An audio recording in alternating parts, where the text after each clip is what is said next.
L'éditorial du Figaro. Coup de vieux ou macronisme par Yves Tréhard. Bien sûr, il y a l'impatience, celle qui, comme toujours, accompagne la constitution d'un gouvernement.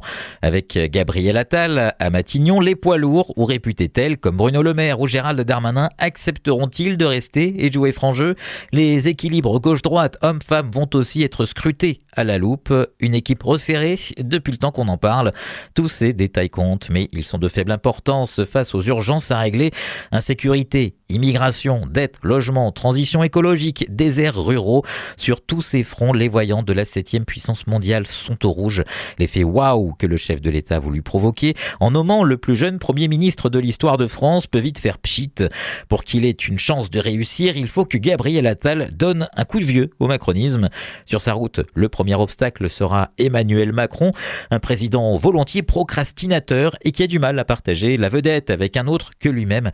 Va-t-il par exemple s'exprimer avant le discours de politique générale de Gabriel Attal, comme il l'avait fait avec Édouard Philippe en 2017 ?